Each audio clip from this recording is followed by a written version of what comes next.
Hi friends, ఈ video నచ్చినట్లయితే like చేయండి, సబ్స్క్రైబ్ చేయండి.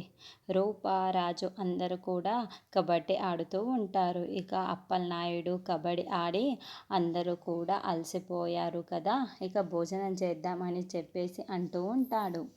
ఇక అందరూ కూడా భోజనానికి కూర్చొని ఉంటారు.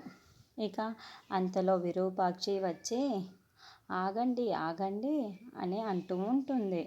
ఇక ఎవరికి వారు తింటే ఏం బాగుంటుంది, మొగుడు పెళ్ళాలు ఒకే ప్లేటులో తినిపించుకుంటే బాగుంటుంది అని అనేసరికి అందరూ కూడా నవ్వుకుంటూ అలాగే ఒప్పుకుంటారు. ఇక రూప, రాజు ఒకే ప్లేట్లో ఒకరినొకరు తినిపించుకుంటూ ఉంటారు. అది చూసిన విరూపాక్షి చాలా సంతోషపడుతూ ఉంటుంది. ఇక విజయాంబిక, దీపక్ ఇద్దరు కూడా ఆటోలో వస్తూ ఉంటారు.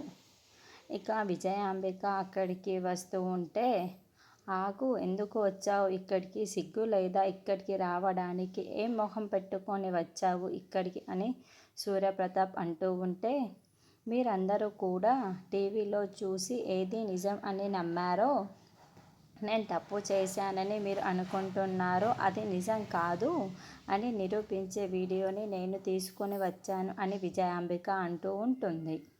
ఇక ఆ మాటలు వినగానే ఆ రాజు, రూప ఇద్దరు కూడా షాకింగ్గా చూస్తూ ఉంటారు. ఇక విజయాంబిక ఫోన్లో సీసీ కెమెరా ఫోటేజ్ను సూర్యప్రతాప్కి చూపిస్తూ ఉంటే, ఆ వీడియో చూస్తున్న సూర్యప్రతాప్ ఒక్కసారిగా షాకింగ్గా చూస్తూ ఉంటాడు. విరూపాక్షి కూడా విజయాంబిక వైపుకు అదోలా చూస్తూ ఉంటుంది. మరి ఇంతకీ విజయాంబిక నిజంగానే ఏదైనా రూప పుట్టినరోజు సందర్భంగా రాజు ఘనంగా ఏర్పాట్లు చేస్తాడు. రూప రెడీ అయి కిందికి రాగానే హ్యాపీ బర్త్డే అమ్మాయి గారు అని రాజు చెప్తూ ఉంటాడు. రూప చాలా సంతోషంగా రాజు వైపుకు చూస్తూ ఉంటుంది. ఇక తర్వాత రూప, అప్పలనాయుడు, ముత్యాల దగ్గరికి ఆశీర్వాదం తీసుకుంటూ ఉంటే వాళ్ళు ఆశీర్వదిస్తూ ఉంటారు. ఇంతలో శ్వేత రేణుకతో కలిసి రూప వేసుకున్న డ్రెస్, తన కార్ కీస్ని నాకు సెండ్ చేయండి అని చెప్తూ ఉంటే, రేణుక అలా అనే చెప్పి రూప దగ్గరికి రేణుక వెళ్ళి అమ్మాయి గారు అని చెప్పి ఒక సెల్ఫీ తీసుకుంటూ ఉంటుంది.